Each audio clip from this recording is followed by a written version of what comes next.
Hello everyone, so welcome to Cosmos Classes. This is Abhay Khedia. मैं सभी बच्चों का हमारे चैनल पे स्वागत करता हूं और मेरी तरफ से सभी बच्चों को प्यार भरा नमस्कार।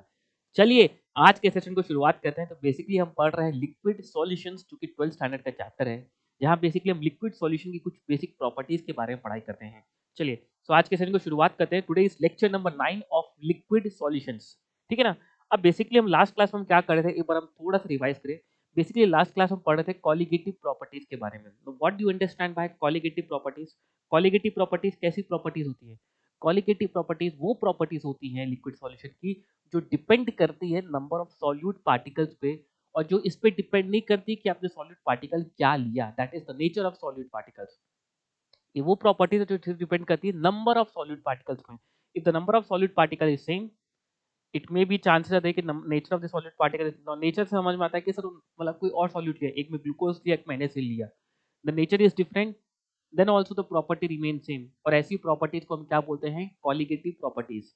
जिसमें से 3 कॉलिगेटिव प्रॉपर्टीज हमने कंप्लीट कर ली थी पूरे कंप्लीट तरीके से। First one was relative lowering of vapour pressure, second was elevation in boiling point, third one was depression in freezing point, and the fourth one is osmotic pressure. मैंने आपको बता दिया था कि सभी कॉलिगेटिव प्रॉपर्टीज हम कर किस टाइप के सॉल्यूशन के लिए पढ़ रहे हैं। एक ऐसे टाइप के सॉल्यूशन के लिए विच कंटेन्स, बताइए बेटा, which contains a non volatile solute. ध्यान रखें, यहाँ हमारा सॉल्यूट हमेशा कैसा रहेगा? नॉन वोलेटाइल नेचर का ही रहेगा, है ना। नॉन वोलेटाइल मीन्स, इसका मैंने आपको बताया था बेटा, इसका पी नॉट क्या होगा बेटा? जीरो, जिसके कारण वेपर प्रेशर क्या होगा? जीरो। तो बेसिकली हमने ऑस्मोटिक प्रेशर के लास्ट लेक्चर में पढ़ा था कि ऑस्मोटिक प्रेशर की 3 डेफिनेशन है, जिसमें से 2 डेफिनेशन कुछ काम की नहीं, बट स्टिल रिवाइज करा दूं एक बार मैं आपको। जिसमें पहली डेफिनेशन ये थी कि अगर आपके पास एक सिस्टम ऐसा है जहाँ पे 2 सॉल्यूशंस हैं, ठीक है ना, तो यहाँ पे due to the difference in concentration यहाँ पे लेवल एच का राइज होता है, और इस लेवल एच के राइज होने के कारण जो हाइड्रोस्टैटिक प्रेशर एक्स्ट्रा डेवलप्ड हुआ due to the level H of liquid column which takes place due to phenomena of osmosis, that pressure is known as osmotic pressure, जिसकी वैल्यू थी rho जी H, जो कि हमारे सिलेबस में नहीं है, जिसका कोई काम नहीं है, बट आपको फील करना आना चाहिए कि बेटा कि ऑस्मोसिस के कारण कैसे प्रेशर डेवलप हो रहा है। सिमिलरली एक डेफिनेशन और थी, जहाँ पे आपके पास एक सिस्टम था जहाँ पे कंसंट्रेशन क्या है? लो, सॉरी, यहाँ पे कंसंट्रेशन क्या है मेरे पास? हाई कंसंट्रेशन है। और एक सॉल्यूशन है जिसकी कंसंट्रेशन क्या थी? Low concentration. ठीक है ना। और मैंने आपको बताया है ऑस्मोसिस एक ऐसा फिनोमिना है जहां सॉल्वेंट पार्टिकल्स का movement from low concentration to high concentration होता है through a semi permeable membrane. तो बेसिकली क्या बोला गया कि यहाँ पे लो कंसंट्रेशन से हाई कंसंट्रेशन सॉल्वेंट पार्टिकल्स का मूवमेंट ना हो, दैट इज यहाँ पे ऑस्मोसिस ना हो, वो ऑस्मोसिस ना हो, तो उसके लिए आपको जो हाई कंसंट्रेशन साइड जो प्रेशर लगाना पड़ेगा, जो प्रेशर आपको एक्स्ट्रा प्रेशर लगाना पड़ेगा, that pressure is known as osmotic pressure. और वो जो एक्स्ट्रा प्रेशर लगाना पड़ेगा उसको बोलते हैं ऑस्मोटिक प्रेशर। और ऑस्मोटिक प्रेशर की वैल्यू कितनी हो जाएगी बेटा? mg/a।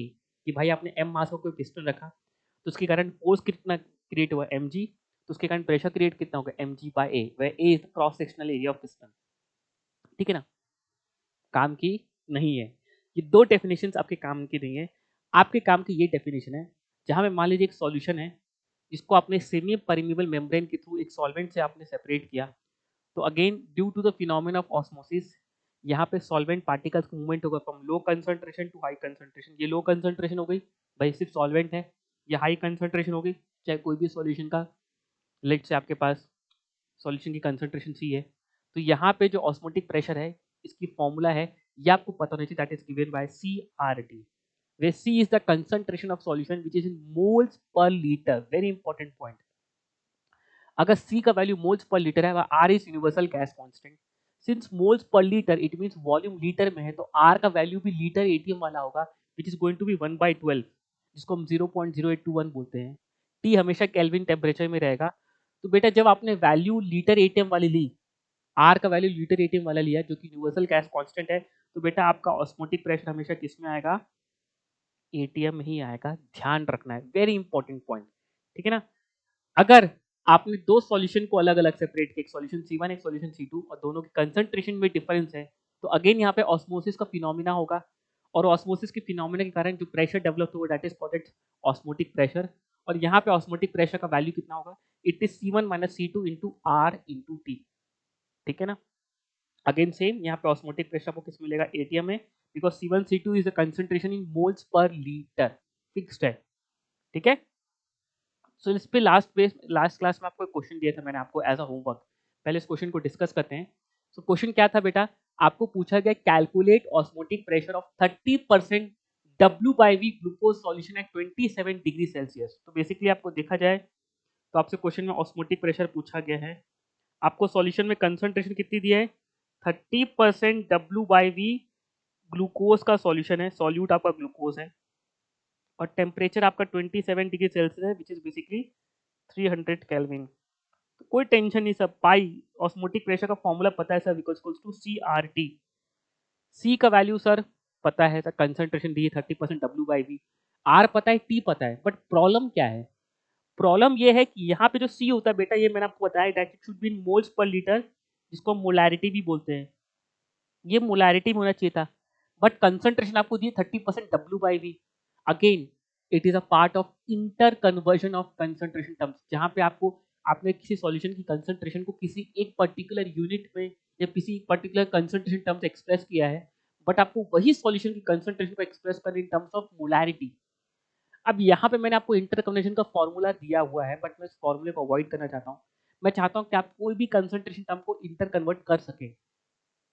तो आपके पास, अब देखो मैं ये पार्ट थोड़ा डिटेल में जा रहा हूँ जस्ट टू मेक श्योर कि आपको चीजें समझ में आए। तो क्या है बेटा, आपको आपको सॉल्यूशन में जो कंसंट्रेशन कितनी थी बेटा, 30% W बाई वी। अब W बाई की डेफिनेशन क्या होती है बेटा, it is mass of solute upon volume of solution into 100। हमेशा डिनोमिनेटर का अज्यूम करो, और क्या अज्यूम करोगे बेटा, mass of solute upon volume of solution into 100। तो मैं क्या अज्यूम कर सकता हूँ कि let volume of solution equals to 100 ml। जैसे वॉल्यूम सॉल्यूशन को 100 ml लिया तो 100 कैंसिल हो गया, तो बेटा देयरफॉर मास ऑफ सॉल्यूट कितना आ गया, 30 ग्राम आ गया। अब आप चाहो तो ये कंसंट्रेशन टर्म को भूल जाओगे बेटा, 30% W बाई वी कोई कंसंट्रेशन क्वेश्चन में गिवन है, आपने बस क्या किया, उस कंसंट्रेशन टर्म को दो इन्फॉर्मेशन की फॉर्म में एक्सट्रैक्ट कर लिया। आप वॉल्यूम ऑफ सॉल्यूशन को कुछ भी अज्यूम कर सकते हैं बेटा।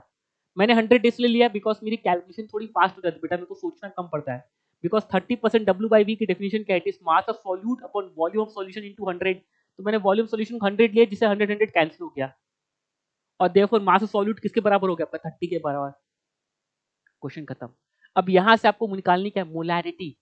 मोलैरिटी निकालना बेटा, मोलैरिटी क्या होता है, moles of solute upon volume of solution in litres. आपको मास ऑफ सॉल्यूट पता है तो क्या मोल्स ऑफ सॉल्यूट नहीं आ जाएगा, आपको वॉल्यूम ऑफ सॉल्यूशन में क्वेश्चन में दिया 100 ml, उसको बस लीटर में कन्वर्ट करना है।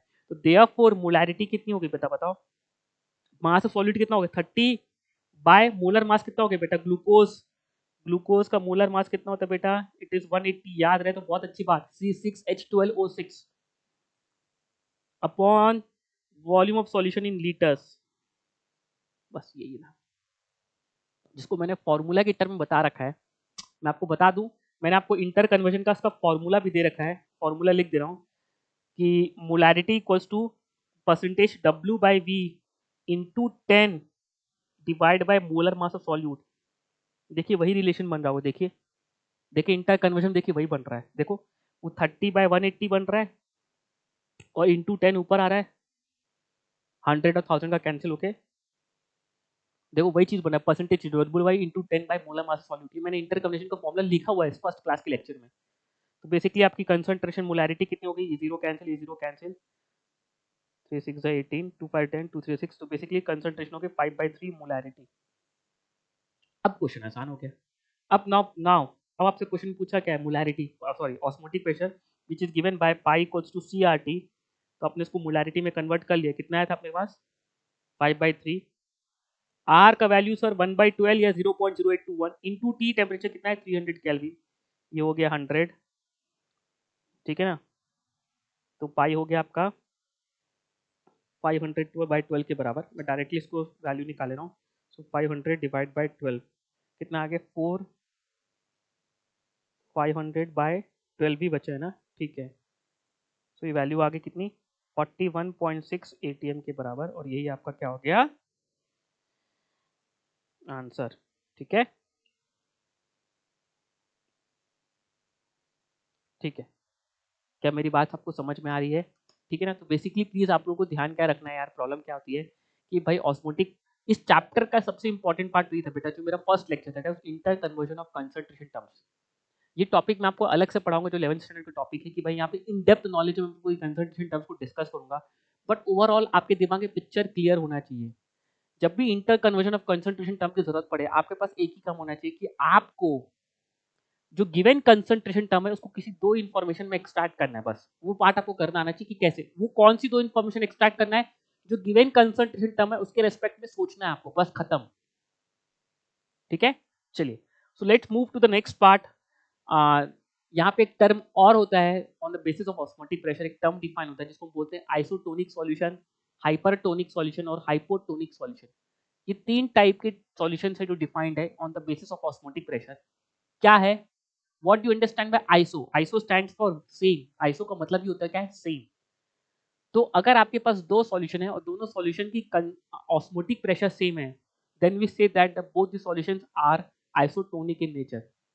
Solution 1 and solution 2 are isotonic in nature. दोनों आपस में दोनों की ऑस्मोटिक प्रेशर क्या है? सेम है। Then solution 1 is isotonic with solution 2 if both the solutions have same osmotic pressure. ठीक है ना? अगर एक वर्ड यूज हो रहा हाइपरटोनिक, हाइपर मीन्स ज्यादा, हाइपर मीन्स ज्यादा होता है बेटा, हाइपर स्टैंड्स फॉर ज्यादा। तो बेटा किसी सॉल्यूशन को अगर मैं हाइपरटोनिक बोल रहा हूँ, इट मीन्स वो सॉल्यूशन का ऑस्मोटिक प्रेशर ज्यादा है as compare to second solution. बेटा ये टर्मिनोलॉजी हमेशा कंपैरिजन बेस्ड है। So solution having high osmotic pressure, तो अगर मैंने बोला if pi 1 is greater than pi 2, तो कौन सा सॉल्यूशन आपका हाइपरटोनिक हो गया बेटा? आपका सॉल्यूशन 1 वाला, बिकॉज सॉल्यूशन 1 का ऑस्मोटिक प्रेशर क्या है? ज्यादा। What is hypotonic solution? ऐसा सॉल्यूशन जिसके ऑस्मोटिक प्रेशर ज्यादा है एज कंपेयर टू जिससे हम कंपेयर कर रहे हैं। सिमिलरली हाइपोटोनिक सॉल्यूशन, अगर मैंने वर्ड किया हाइपोटोनिक, ये सॉल्यूशन हाइपोटोनिक है। हाइपोटोनिक मींस वो सॉल्यूशन का ऑस्मोटिक प्रेशर कम है एज कंपेयर टू जिसे मैं कंपेयर कर रहा हूं। तो एग्जांपल के तौर पे अगर पाई 1 ग्रेटर देन पाई 2 है, तो यहाँ पे हाइपोटोनिक सॉल्यूशन कौन सा हुआ? सॉल्यूशन 2। किसका ऑस्मोटिक प्रेशर कम बेटा? सॉल्यूशन 2 का ऑस्मोटिक प्रेशर कम है ना, पाई 1 ज्यादा है। Therefore solution 2 is hypotonic with respect to solution 1। So 3 terminology पता होना चाहिए।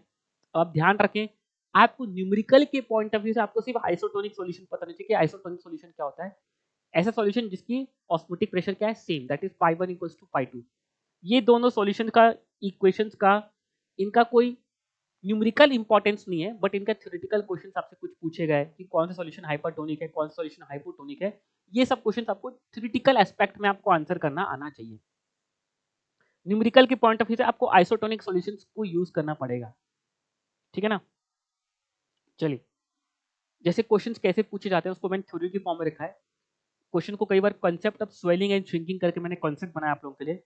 जैसे मान लीजिए मैंने एक टब में या लेट्स से एक बीकर मैंने पानी लिया, ठीक है ना, जिसको मैंने बोला सॉल्यूशन ए, जिसको मैंने बोला सॉल्यूशन ए, और इस बीकर में मैंने लेट्स से क्वेश्चन के फॉर्म में मैंने कुछ भी लिख दिया कि मैंने वहाँ पे कुछ डाला, लेट्स से मैंने डाल दिया बी कैन बी एनीथिंग जिसके पास कुछ ना कुछ सॉल्यूशन हो। For example B can be a grape. भाई ग्रेप्स भी क्या होते हैं? ग्रेप्स के अंदर भी एक मेम्ब्रेन होती है, और मेम्ब्रेन के अंदर कुछ ना कुछ आपके पास क्या होता है? कुछ सॉल्यूशन बना होता है।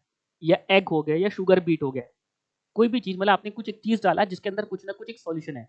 B is anything which is having some another solution B. ठीक है ना? क्वेश्चन में पूछा गया आपसे कि बी स्वेल कर रहा है, बी की स्वेलिंग हो रही है, तो आप comment on the nature of B, B कैसा है। You have to comment on the nature of B with respect to A. Ultimately आपको कमेंट करना है, comment on nature of B with respect to A. A के respect में B कैसा है? Hypertonic, hypotonic, isotonic, ये आपको बताना है। अब क्वेश्चन में क्या दिया बेटा आपको? लेट्स से कि बी की स्वेलिंग हो रही है। बी स्वेल, स्वेल मींस फूलना। स्वेल कब करेगा बताओ? बी कब स्वेल करेगा बताइए? B is going to swell, B swelling, it means that, इसका मतलब क्या है? इट मींस दैट कि सॉल्वेंट पार्टिकल्स जो हैं, अल्टीमेटली यहाँ पे क्या हो रहा है? ऑस्मोसिस हो रहा है बेटा, स्वेलिंग हो रही है बेटा। कई बार आप भी देखे होंगे यार, आप लोग भी कई बार अपना लेट्स से आपने कभी soap bath tub, let's say वो बाथ टब होता है जिसमें आपने बहुत सारा सोप डिसॉल्व कर रखा है, वो झाग बना रखा है, और आप उस पानी में आधी घंटा तक बैठे रह जाओ। आप देखना आपके हाथों की जो चमड़ी है वो बेसिकली वो अपनी थोड़ी श्रिंक होने लग जाती है बेसिकली। वहां पे भी क्या फिनोमेना बेटा, वहां पे हुआ है ऑस्मोसिस। आपकी जो चमड़ी it act as a semi permeable membrane, जिसके थ्रू आपका सॉल्वेंट पार्टिकल्स का मूवमेंट हो रहा है। अब यहाँ पे क्या हो रहा है बेटा, यहाँ पे बी स्वेल कर रहा है। बी स्वेल कर रहा है मीन्स बी का साइज बढ़ रहा है। इट मीन्स ऑस्मोसिस हो रहा है, बट कैसा ऑस्मोसिस हो रहा है, जहाँ पे सॉल्वेंट पार्टिकल्स कहाँ से कहाँ मूव कर रहे हैं, from A to B. B swell कर रहा है मीन्स बी के अंदर कुछ एंटर कर रहा है, therefore it means that solvent particles are moving from A to B. अगर solvent particles A to B move कर रहे हैं तो बेटा ऑस्मोसिस हमेशा कहां से कहां होता है, from low to high.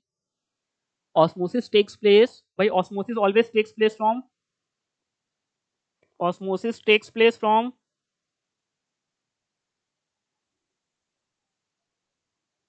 low concentration to high concentration। तो क्या मैं ये बोल सकता हूं कि ए से बी जा रही है, इट मीन्स ऑस्मोसिस ए से बी हो रहा है, तो क्या बोल सकता हूं कि बी की कंसंट्रेशन ज्यादा एज कंपेयर टू ए। भाई बी की कंसंट्रेशन ज्यादा as compare to A because osmosis from A to B हो रहा है। therefore can I say that osmosis is taking place from A to B? Osmosis is taking place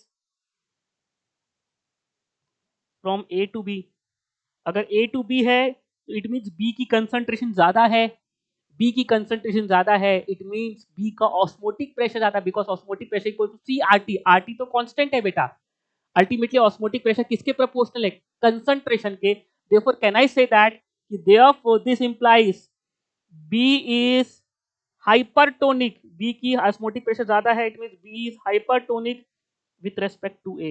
बस यही conclusion point है। यही पूछा गया आपसे कि B is hypertonic with respect to A, आपको यही बताना है। B स्वेल कर रहा है, it mean solvent particles A to B जा रहे हैं। सॉल्वेंट पार्टिकल्स अगर A टू B जा रहे हैं, it mean osmosis A to B हो रहा है। इट मीन B वाले की कंसंट्रेशन ज्यादा है, उसकी कंसंट्रेशन ज्यादा है, इट मीन उसका ऑस्मोटिक प्रेशर ज्यादा है, because osmotic pressure equals to CRT होता है।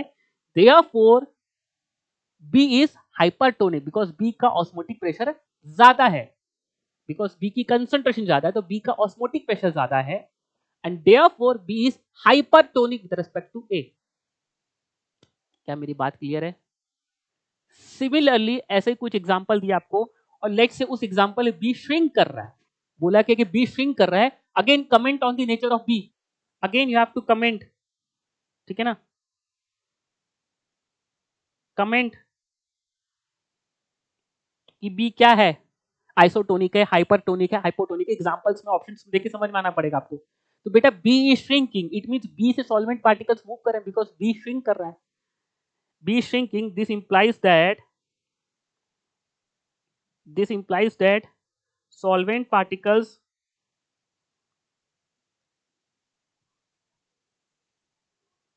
moves out from B to A। This implies osmosis कहां से कहां हो रहा है, this implies osmosis is taking place from B to A। अगर B to A हो रहा है और ऑस्मोसिस मेरे को पता है सर हमेशा low concentration to high concentration होता है, इट मींस B की कंसंट्रेशन कम है। सब B की कंसंट्रेशन कम है, इट मींस B का ऑस्मोटिक प्रेशर कम है। अगर B का ऑस्मोटिक प्रेशर A के रेस्पेक्ट में कम है तो बेटा B को कैसा बोलूंगा मैं, व्हाट इज बी, बी ए के रेस्पेक्ट में कैसा हो बेटा, बी का ऑस्मोटिक प्रेशर कम है, देयरफॉर बी इज हाइपोटोनिक।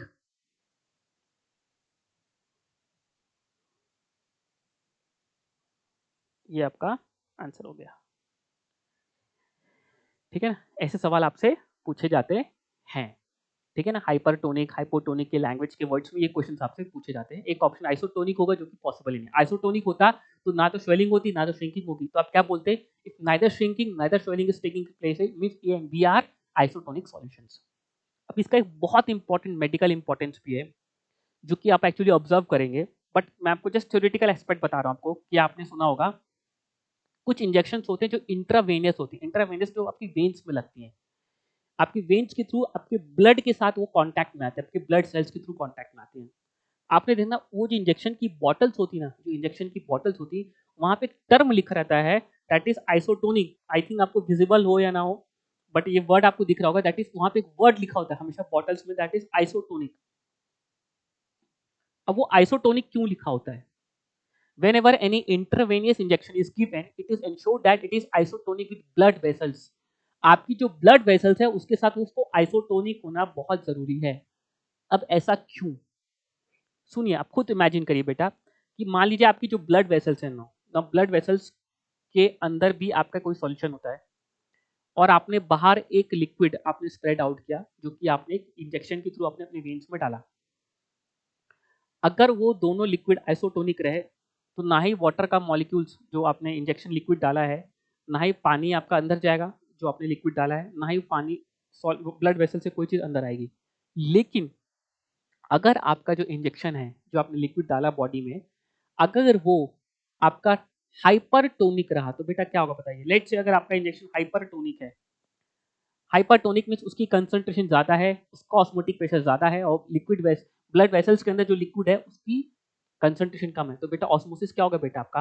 वो ब्लड वेसल से चीज़ें हमारी बाहर आना स्टार्ट करेगी। ब्लड वेसल के अंदर जो भी चीज़ था, पानी था लेट्स से, वो ब्लड वेसल से बाहर की तरफ आने लग जाएगा। तो उसके कारण क्या होगा? आपकी जो ब्लड वेसल्स है वो श्रिंक करने लग जाएंगी, खत्म हो जाओगे बेटा, ब्रह्मा जी को प्यारे हो जाओगे आप।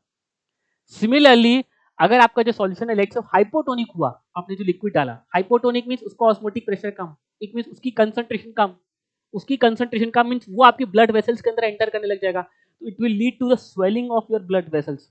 वहां पे आपकी नसें फूलने लग जाएंगी, आपके ब्लड वेसल्स स्वेल अप करने लग जाएंगे। अगेन जो स्थिति है आपकी कैसी स्थिति है? यहाँ भी आप ब्रह्मा जी को प्यारे हो जाएंगे, ठीक है ना?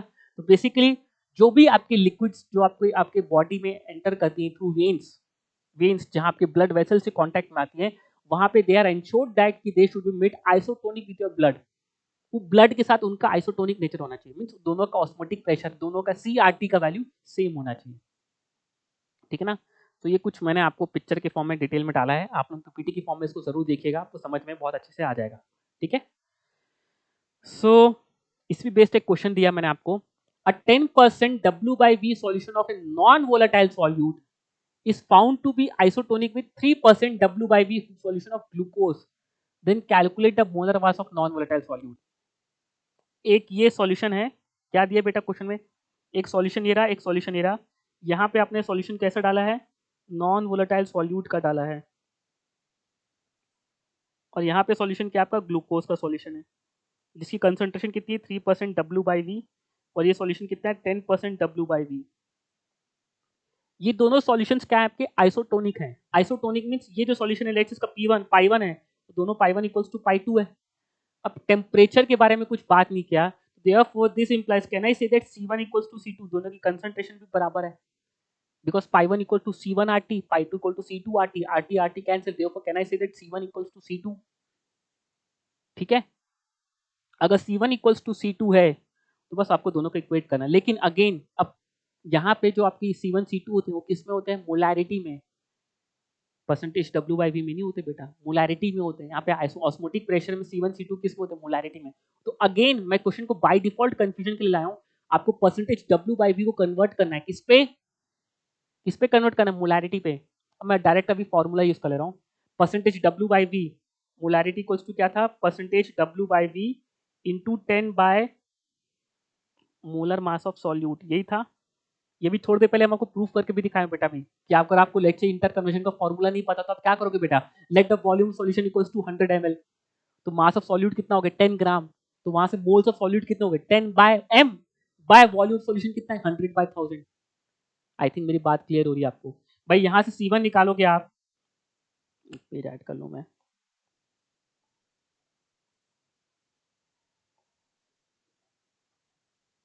C1 की वैल्यू कितनी आएगी आपकी? C1 की वैल्यू कितनी आएगी बेटा? मास ऑफ सॉल्यूट कितना? 10, 10 by molar mass upon 100 by 1000 is equals to, यहाँ मास ऑफ सॉल्यूट कितना आएगा सेकंड सॉल्यूशन में ग्लूकोज वाले में? 3 ग्राम, तो 3 बाय उसका मोलर मास कितना है? 180 बाय वॉल्यूम ऑफ सॉल्यूशन कितना आएगा? 100 बाय 1000, ये दोनों तो हो जाएंगे स्वाहा, ठीक है ना? तो देयरफॉर 10 by m is equals to 3 by 180, therefore molar mass कितना आ गया? 1800 by 3 which is going to be 600 gram. Therefore molar mass of non volatile solid कितना हो गया आपका? 600 ग्राम पर मोल।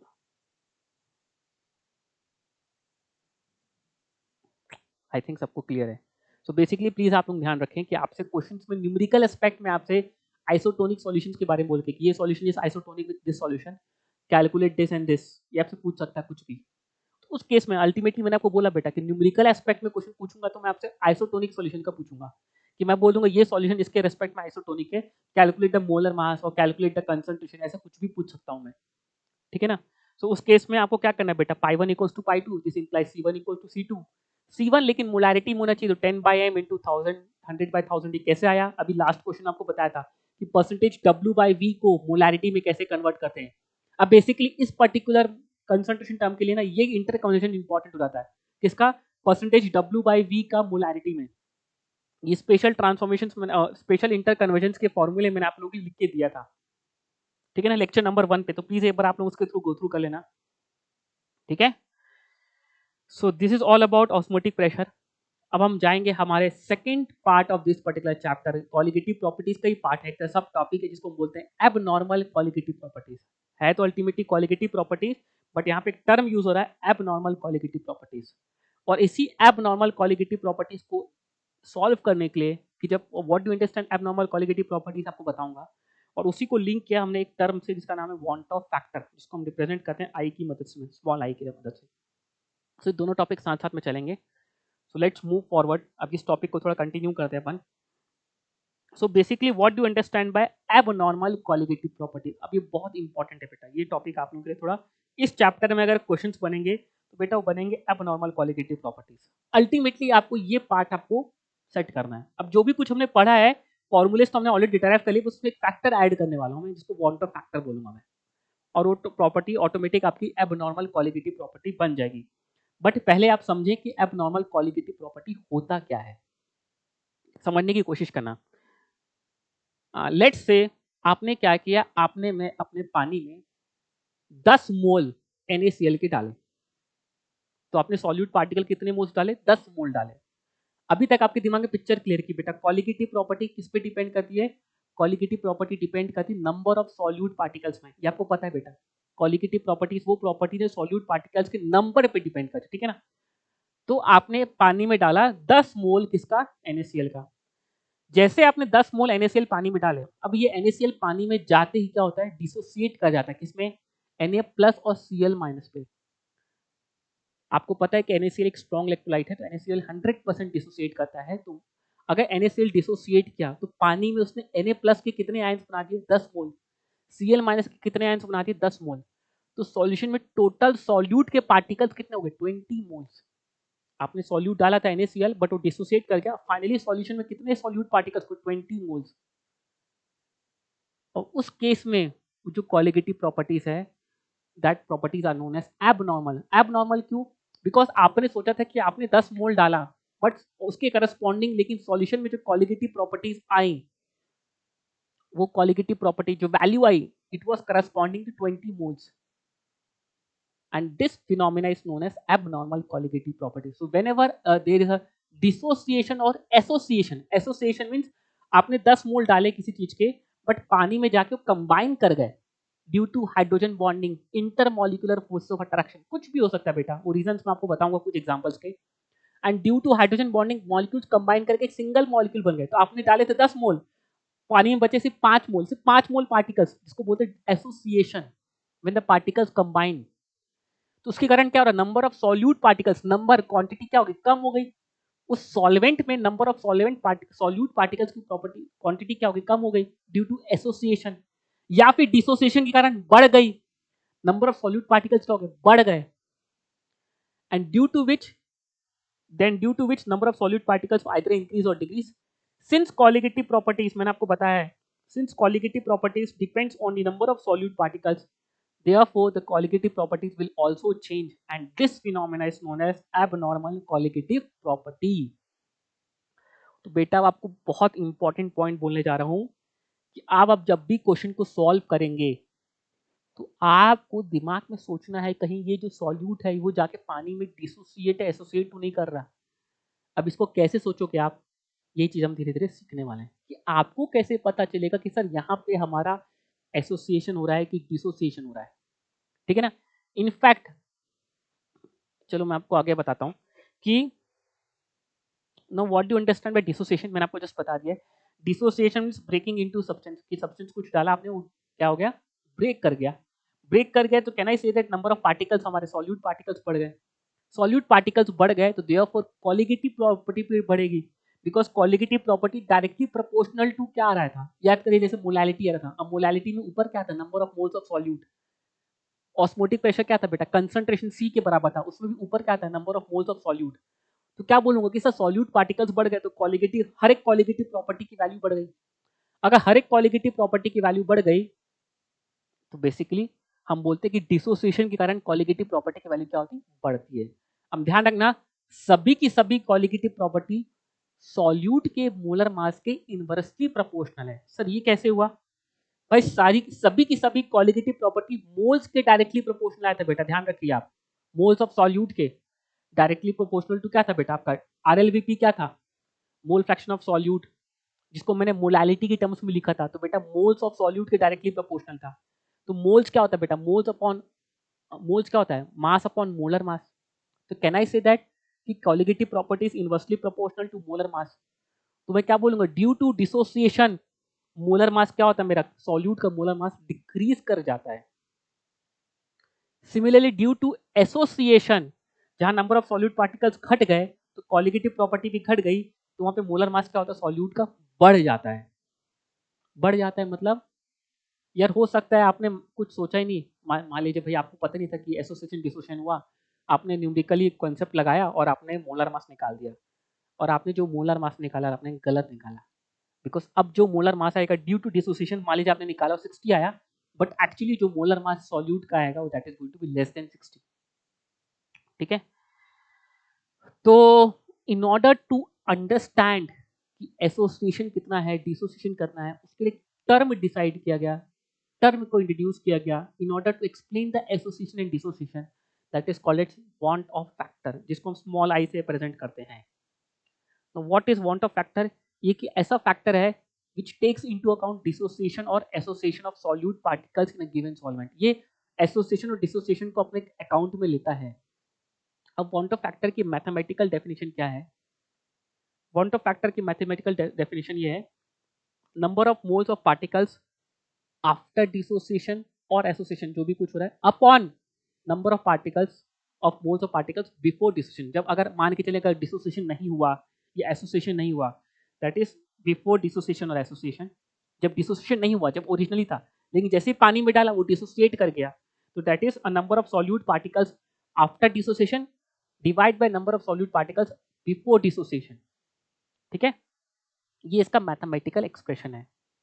अब इसी वांट ऑफ फैक्टर को मैं, सुनो बेटा, इसी वांट ऑफ फैक्टर को मैं मोलर मास के टर्म्स में भी बोल सकता हूं। कैसे? देखिए, लेट टर्मिनोलॉजी यूज कर रहा हूं कि भाई मोलर मास बिफोर डिसोसिएशन। भाई जब कोई सॉल्यूट डिसोसिएट ही नहीं किया, मान लीजिए डिसोसिएट नहीं किया, आपने उसको बाहर ही रखा है, सॉल्वेंट के अंदर डाला नहीं, तो उसको मैं क्या बोलूंगा कि भाई सर उसका ये नॉर्मल मोलर मास है, कि सर उसका मोलर मास 60 आया तो 60 है सर, बिकॉज वो डिसोसिएट नहीं किया ना, एसोसिएट किया। तो लेट से कोई भी चीज है, उसको मोलर मास 60 तो 60 है।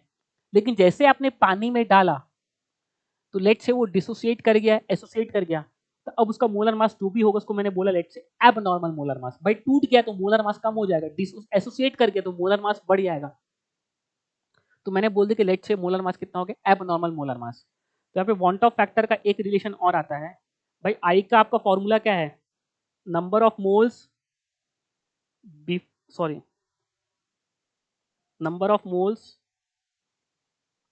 आफ्टर एसोसिएशन और dissociation upon number of moles of solute before, या मतलब जो हुआ ही नहीं, बिफोर डिसोसिएशन और एसोसिएशन। मोल्स को क्या लिखते हैं बेटा?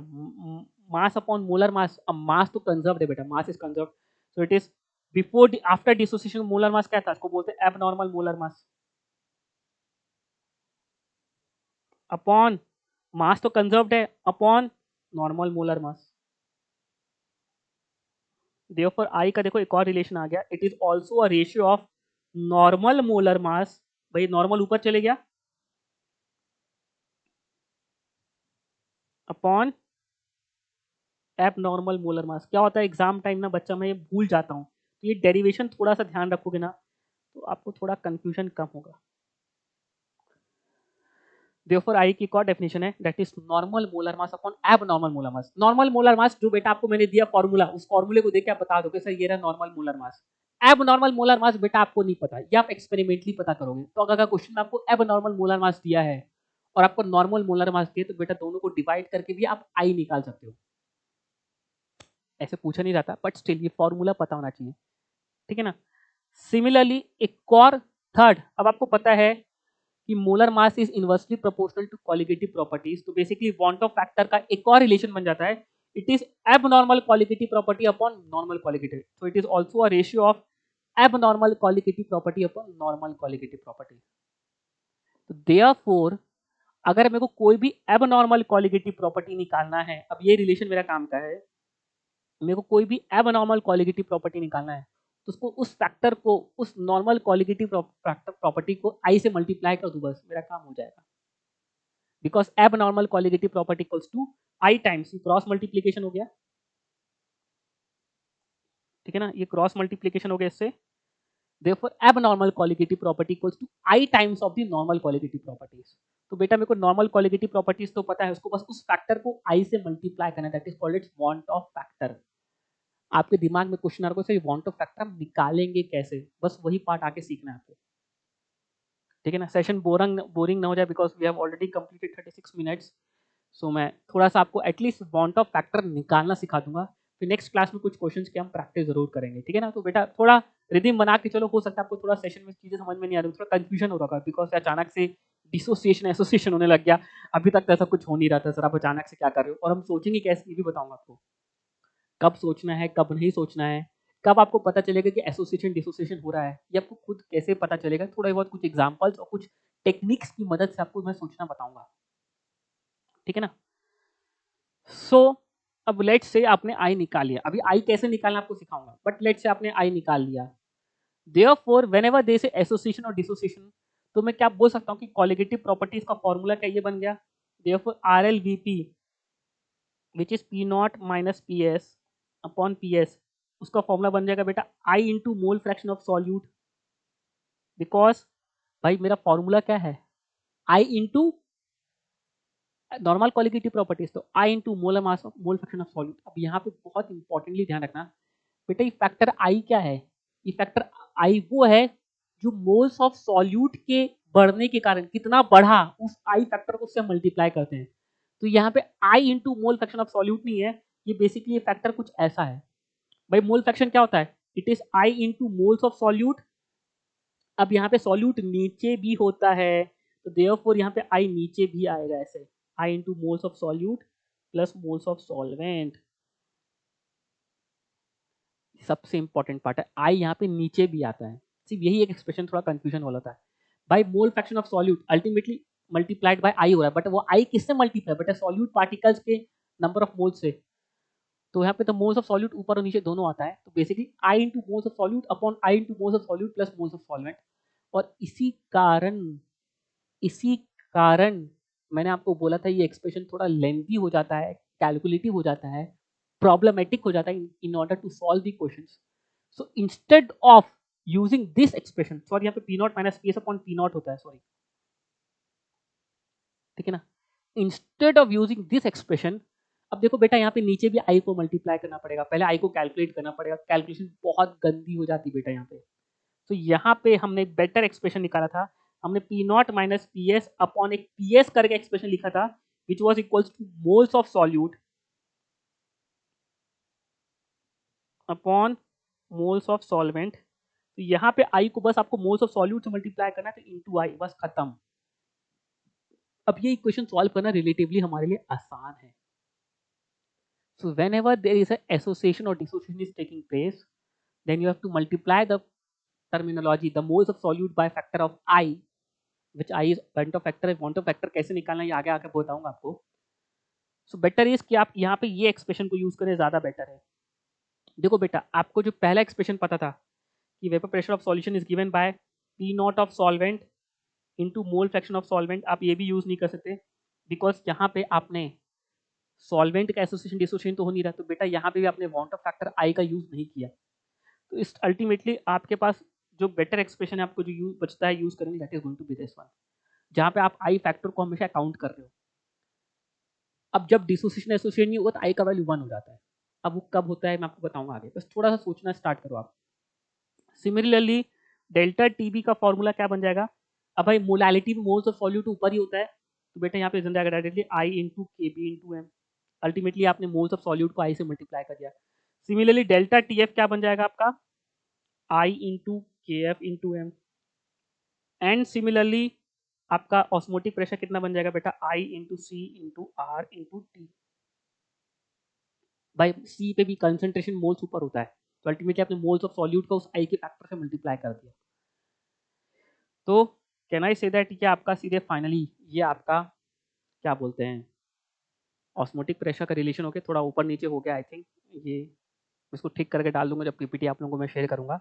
बट आई रिकमेंड कि आप ये वाला एक्सप्रेशन यूज करेंगे that is P not minus P S upon P S is equals to I into moles of solute upon moles of solute. मैं तो यही एक्सप्रेशन यूज करता हूँ बेटा इन ऑर्डर टू सॉल्व, कि जब भी मुझसे वेपर प्रेशर ऑफ सॉल्यूशन निकालने पूछा जाए और मेरे को आई फैक्टर को भी इंट्रोड्यूस करना है, अपने अकाउंटेबिलिटी में लेना है, तो मेरे लिए ज़्यादा बेटर एक्सप्रेशन ये होता है यूज करने के लिए। मैंने मोल्स ऑफ सॉल्यूट को आई से मल्टीप्लाई भी कर लिया और कैलकुलेटिव पॉइंट ऑफ व्यू से मेरे लिए ज़्यादा बेटर होता है। बाकी सब जगह तो मैंने आई से मल्टीप्लाई कर ही रहा हूँ, यहाँ पे कोई टेंशन नहीं, बट इस एक्सप्रेशन में थोड़ा आई ऊपर भी आता है नीचे भी आता है, इसलिए थोड़ा सा प्रॉब्लमेटिक होता है कैलकुलेशन के पॉइंट ऑफ व्यू से बेटा, जो कि मैं अवॉइड करना चाह रहा हूँ। बस नीचे भी दो दो टर्म्स को ऐड करना बड़ा गंदा हो जाता है वो पार्ट। बेटर है कि आपको वो पार्ट डिवाइड ना करना पड़े, और ये डेरिवेशन मैंने किया है आप लोगों के लिए, प्लीज इसको आप ध्यान रखें बस, ठीक है ना। अभी calculation of want Hoff factor मैं सोच रहा हूँ आप लोगों को नेक्स्ट क्लास में बताऊं, बिकॉज अल्टीमेटली सेशन बहुत लेंथी हो जाएगा।